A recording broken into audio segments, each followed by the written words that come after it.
พี่น้องครับพอโตงามดีครับผมหวนตับเลยครับพี่น้องครับโอ้พันวัดบนได้ปลาอยู่ด่างกักครับพี่น้องมันหมุนออกมาติดด่างกักครับแน่ๆเอาปัดสูตรครับปัดสูตรสวัสดีครับต้นวิธีบ้านเกิดชาแนลครับผมมื้อนี้เวลาประมาณ9 โมงเช้าครับพี่น้องอากาศเดือนธันวาก็หนาวครับฝุ่นอารมณ์แต่ว่ามื้อนี้เขาก็สิไปลุยวานแหอีกเขาครับพี่น้องตอนนี้ก็กำลังเตรียมของกันอยู่ครับนี่ครับมื้อนี้พาดออดเดี๋ยวมอไซค์ลงไปลุยตรงหน้าครับพี่น้องแต่ว่าตอนนี้พาดออดเฮ็ดเสียมให้เมียครับเมียพาดออดจะไปขุดอีปูครับผมไปละไปพูดปูนบ่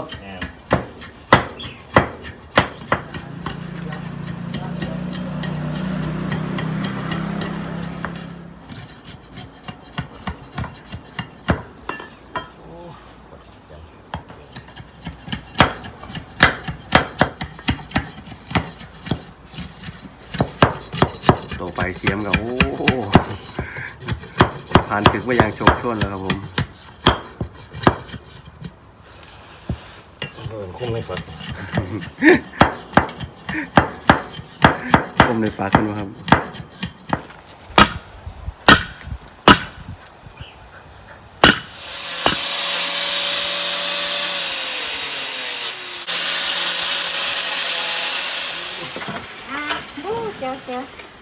เสร็จแล้วครับผมดำงามขนาดเลยครับ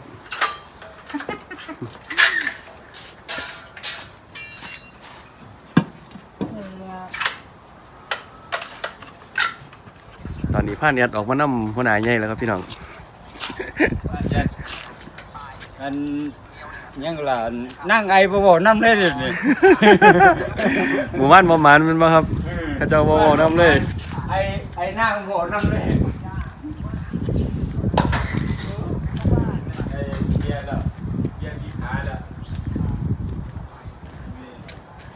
มื้อนี้เขาจะไปบ้านเฮียกันยุ่งหวยใกล้ๆบ้านครับพี่น้องเดี๋ยวเอาหม้อไส้ครับลงไปลุย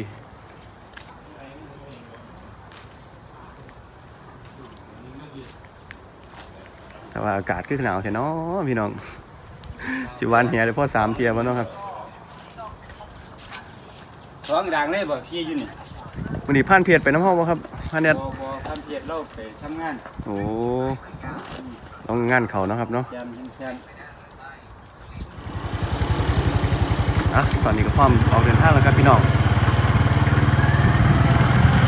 บ้านของทีมงานวิธีบ้านเกิดชาแนลเฮาก็อยู่บ้านเซพอนตำบลโนนสูงอำเภอเมืองจังหวัดอุดรธานีครับผม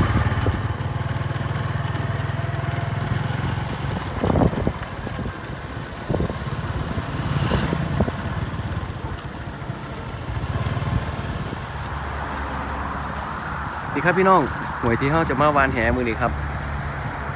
ตอนแรกว่าจะพากันไปหวยที่อยู่ใกล้ๆบ้านครับแต่ว่าพอดีไปถึงมีเขาเจ้ามาวานแหอยู่ก่อนหน้าแล้วครับผมจะได้พากันเบนเขียนมาหม่องไม้ครับ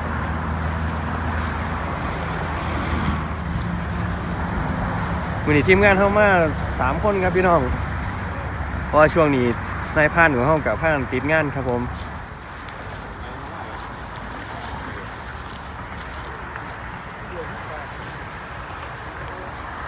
นี่ครับหวยตรงนี้ครับผมเขาเคยมาตรงนี้ครั้งนึงแล้วครับเดี๋ยวมือนี้เขาจะมาซ้ำอีกรอบนึงมาดุนซอยกันครับพี่น้องอากาศหนาวสีห้องสีหมานมาครับ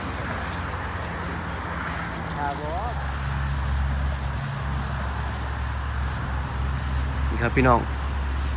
พานออดกับพานแอดกำลังซอยกันลากด่างไล่ปลาเข้ามาอยู่ครับ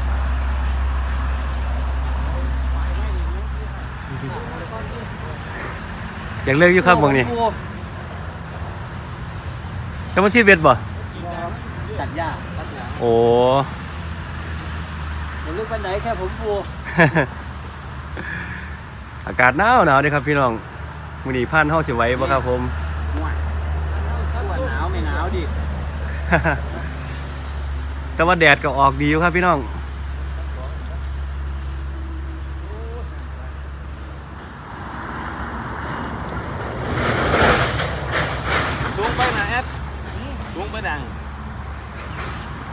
มื้อนี้สำบายดีอยู่ครับพี่น้องบ่ต้องหือหยาครับผม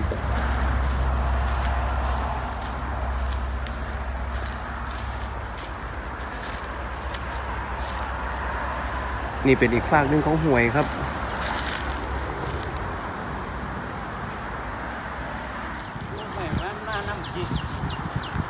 ขันเจพากันหยุดอยู่บ้านกับว่าเป็นตะยู่พี่น้องคนเคยหาอยากหากินขนาดอากาศหนาวๆก็ยังบ่พากันหยุดครับผมเนี่ยครับมื้อนี้เฮากักพื้นที่ไว้น้อยครับเพราะว่าพานเข้ามากันแค่3คน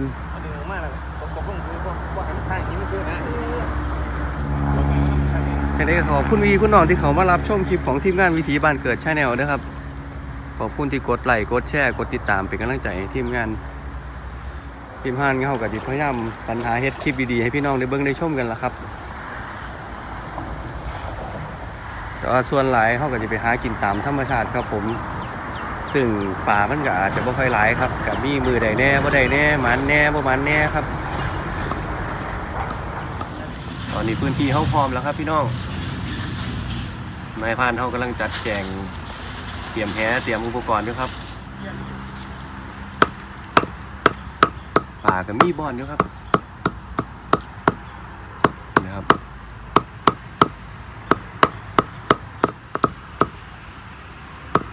วันนี้อากาศดีครับพี่น้องหนาวเย็นๆน้อยนึงอากาศดีสำหรับคนอยู่ทั้งบกครับแต่คนอยู่ในน้ำเนี่ยโอ้หมานอยู่ในน้ำก็มันหมานกว่านั่นอย่าให้นั่นพี่น้องครับโอ้วันบนในป่าอยู่ด่างกักครับพี่น้องมันหมุนออกมาติดด่างกักครับปลาขึ้นครับพี่น้องพี่น้องปลาขึ้นครับโอ้นี่ครับเป็นตัวหัวดำๆครับพี่น้องไปนู่นแล้วตามมัน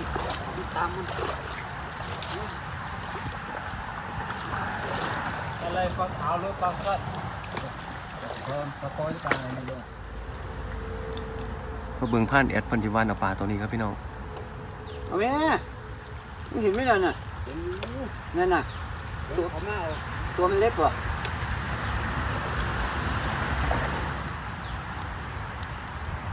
วันนี้พี่ตะม้วนอยู่ครับพี่น้องเห็นปลาเห็นยังแล้วครับผมถ้าเห็นปลาเห็นโตปลาเห็นปลาบ่อนเดี๋ยวในพานเขาก็มีกำลังใจเลยครับพี่น้องม้วนครับจากหนาวนี่ก็บ่ย่านหนาวเลยครับแต่ถ้าไปพ่อหวยได้ปลามิดๆเยี่ยมๆเดี๋ยวพี่น้องท้อใจหลายผมมีแห้งกว่า10 วันแหหมดแล้วครับไงท้องเด้ๆน่าใช่ปลาป่ะเนี่ยไม่ใช่เหรอไปแล้วผมแหกผมแล้วนี่แหกผมนี่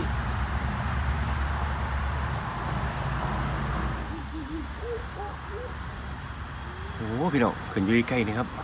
เมาเห็นปะ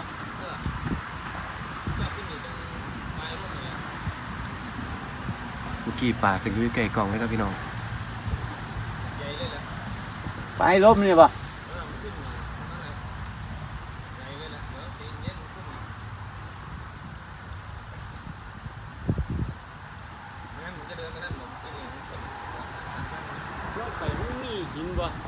ไงมันไปมีหินตัวนอนตัวเนี้ยปะมีหน้าตรงไปหากลางข้างนอกข้างในก็เนี่ยผมบ้านพี่น้องป่าขึ้นอยู่มุมนี้ครับถึงตัวใหญ่งามอยู่ครับพี่น้องโอ้กูเห็นทีแต่แห่ผ่านเสียมันแห่ทีครับเดี๋ยวให้พันออดมาวานครับพี่น้องเดี๋ยวนี่หวานแล้วใช่ไหมตรงมันว่านพอดีด้วยน่ะนั่นแหละขึ้นตัวใหญ่ตัวงามอยู่ครับเมื่อกี้เนี่ยถ่ายรูปนู่นน่ะใกล้ตัวนี้แหละอยากเห็นป่าแล้วครับพี่น้องเอาแหใหญ่มากองไว้นี่ไป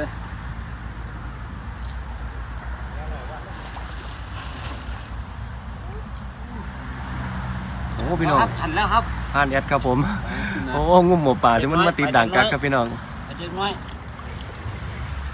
เข้ามี ตัวรุ่นนี้แล้วครับพี่น้อง มันเข้า คนแสบครับผม ไม่ให้มันเข้าแล้วไปเนี่ย ป่าบอนดีครับพี่น้องผ่านเสียเขาเดี๋ยวเพิ่นเลือกนี่ครับว่าเสี่ยวตัวใหญ่ให้ตัวน้อยครับผม ว่านั่น เดี๋ยวพี่น้องปลาขึ้นครับผมผ่านวัดปนินแล้วครับผม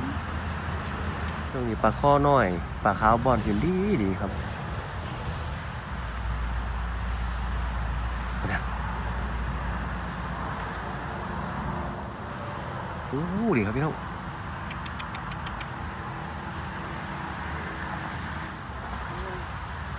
ตอนนี้ปลาข้อใหญ่ขึ้นหลายตัวแล้วพี่น้องบอนที่เขาเห็นแล้วครับ ฝั่งนี้ไม่ออกซื้อไกล พี่น้องตรงนี้ไหม คือไม่ออกซื้อไกลหน่อย อ๋ ทั อบ กันบ่ออด หวานงามอยู่ครับ ฮะ บ่ทับดอกบ่ทับดอก บ่ทับลงเนาะ เนี่ยพี่วัดทำซุ่ม ผ่านวัดเอาเยอะเรารู้ครับมือเลย แอด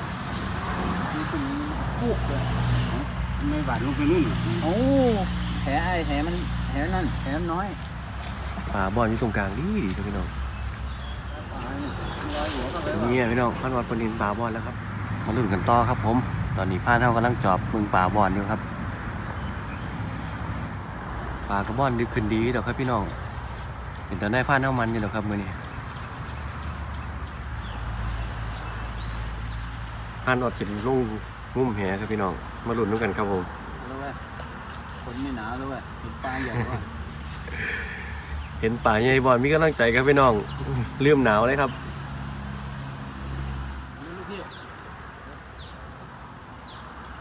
คนกินแหนสิทางนี้ก็มันเป็นหินอยู่แล้วตรงนั้นน่ะ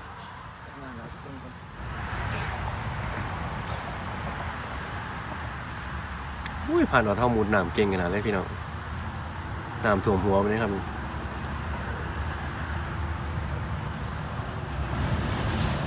เป็นจังไหนเนาะครับผ่านวัด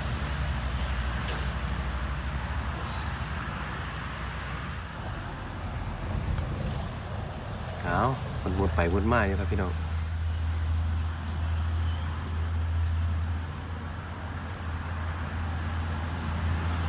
ผ่านออดที่ได้ประคอตัวงามขึ้นไว้เฮาเบิ่งมาเนาะครับเนาะ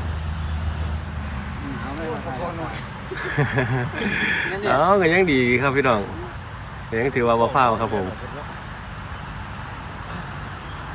ป่าปนครับป่าปน เนี่ยสองตัวเลย จักที่จะซอสตัว อีกตัวมันเข้าพบแล้วดิ บ่ลั่งอยู่บ้านสินั่งเด้อ แน่นแน่ เอา บ่บ่ ปัดสูตรครับปัดสูตรมาอีกแล้วครับพี่น้องผ่านนอด ก็ผ่านหน้าบ้านเจ้าของที่อาบด้วยนะ มาดูทางผ่านเสครับเพิ่นลงงุ่มป่า หายน้ำหินเนี่ย เฮ็ดอันนี้เพิ่นวานลงน้ำโดนแล้วครับน้ำเย็นไหมนะเสีย เฮ้ยไม่ต้องเอาน้ำตู้เย็นมากิน ให้อยู่ๆนี่มันสิแดดโดนอยู่เนาะ โอ้ยไม่ต้องกลัวไม่มีอย่างเงี้ยแดดยันค่ำไปแล้ว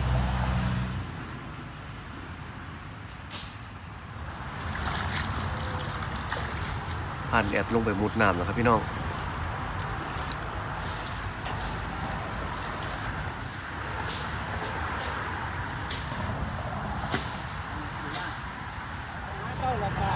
พี่น้องครับผ่านออดเพิ่นเห็นปลาขึ้นครับผมโอ้ยหวานแม่นดีนะครับ หาแหดองจืดๆเหรอ ผ่านแอดลงงุ่มป่าแต่ว่าลงแหเจ้าของครับพี่น้องปลาอยู่ในแหผ่านสีครับพี่น้อง เที่ยงนึงเที่ยงนึง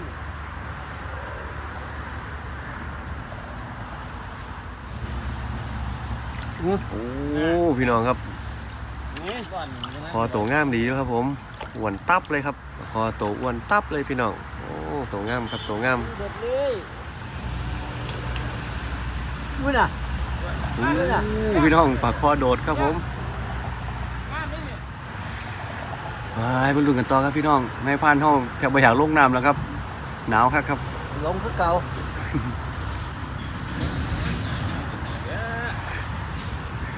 มื่อกี้พานอดเพิ่นขึ้นมาพักจนโตแห้งแล้วครับผมตอนนี้กลับมาลงน้ำอีกนิ้วเลยครับเฮ้ยถ้าเนี่ยไปเห็นป่าครับเมื่อกี้แต่ว่าระวานบ่เคยดีแฮบ่เคยแตกปานใดครับ โอ้ยกินหาปลาก็เปลี่ยนดอกเลยน้ำนี่ดิ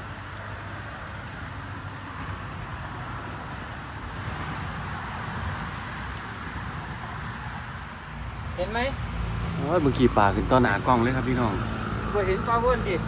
เห็นอยู่เมื่อกี้นี่แต่ถ่ายไม่ทัน หายบ่ทันก่อน เนี่ยหวานลงตรงหน้าเลยนี่ ไม่ไปไหนหรอก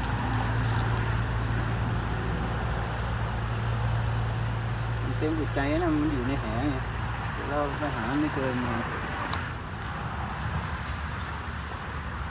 มันเข้าก้อนไหนวะกันมันจะเข้าก้อนไหนเนี่ยมันอยู่ตรงนี้แหละ มันจะเข้าก้อนไหนอ่ะเคยเห็นป่ะแหกว้างไหมนี่ไม่กว้างหรอกหวานได้อยู่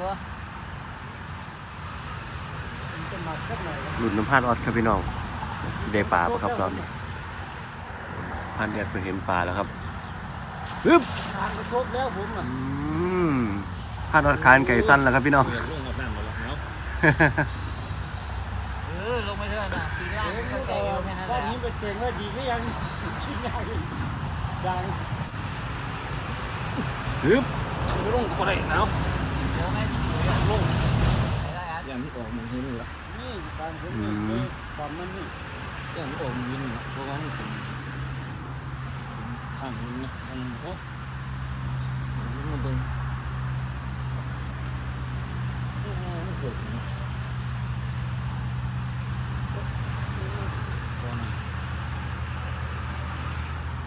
นี่เป็นโอ้ข้างนี้ข้างนี้ แหมาลงมาข้างหินไตนางครับพี่น้อง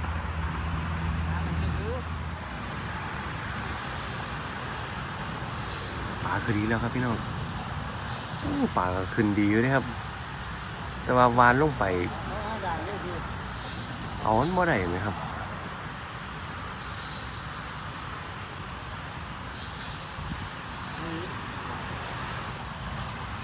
ผ่านเท่ากับพยายามเต็มที่เลยครับพี่น้อง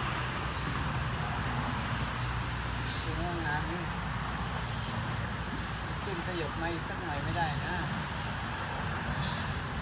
ปลาตัวหนึงกับบอลดีครับพี่ไตน้ำครับตอนนี้มีตะปูจ่อปลาขึ้นครับพี่น้อง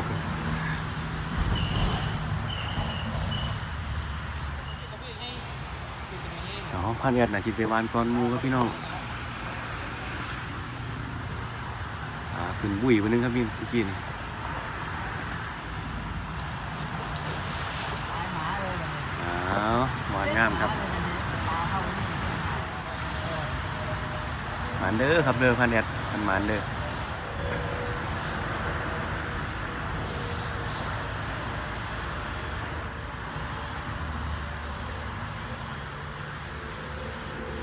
พันแอดเป็นคนขยันด้วยพี่น้องวานปุ๊บเพิ่นจะงุ้มปั๊บเลยครับ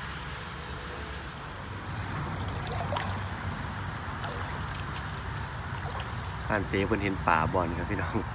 เฝ้าแลนมาสิวานครับผม มันก็มาอย่างนี้แหละกวย กี่ป่ามันบอลอยู่หม่องละวันเหรอครับ อะไรฝนก็ตกเนาะ พานแอดขากันไก่สั้นแล้วครับพี่น้องเอ้ยมาเบิ่งพานเสกพานอดกำลังมุดน้ำหาป่าครับพี่น้อง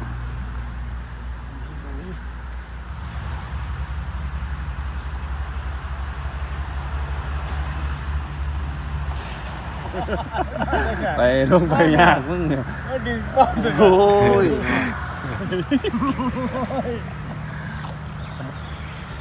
ผ่านเท่ากับกำลังจะกูแฮแล้วครับพี่น้องโอ้ยครับอากาศหนาวครับ โอ้ย เป็นจังไหน ฝนกระทบได้แล้วพี่ว่าที่พวกช่วงเจ้าเลยได้คอยไปลงป่าช่วงเจ้าคอยว่าดีเยอะแต่โตเลย ยัดถุงใส่ตาได้ยัง เฮ้ย ไม่ ละโพกไปดิโอ้ยน้องชนไอ้คุณตัวชนนี่นั่นเรียนอ้อมหน้าอ้อมหลัง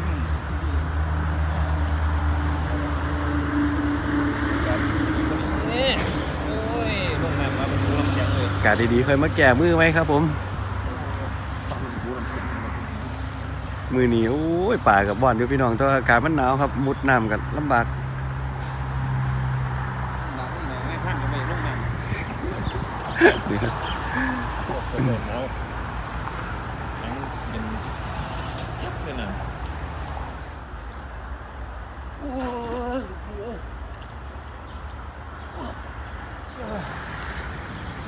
เดี๋ยวซอยกันกูดังครับผมเลยกลับบ้าน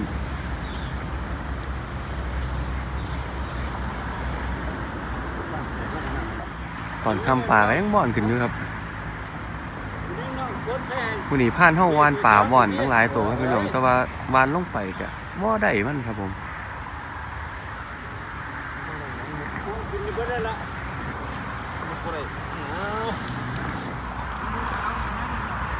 สรุปผลงานในมื้อแรกครับพี่น้อง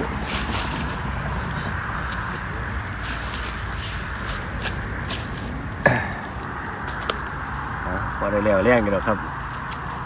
ดีก็เฝ้าครับผม พอได้กินอยู่ครับพี่น้องพอได้แล้วแรงกันแล้วครับ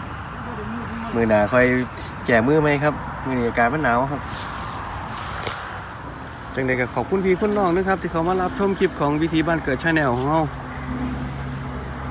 เดี๋ยวมือหนาค่อยมาแก่มือไหมครับแต่ก็ฝากกดไลค์กดแชร์กดติดตามเป็นกำลังใจให้ทีมงานวิธีบ้านเกิดชาแนลของเราเลยนะครับพี่น้องไว้พอกันคลิปหน้าครับพี่น้องสำหรับมื้อนี้สวัสดีครับน้ำแต่ยิบยิงพี่เสียเขาทำขนาดยิบยิง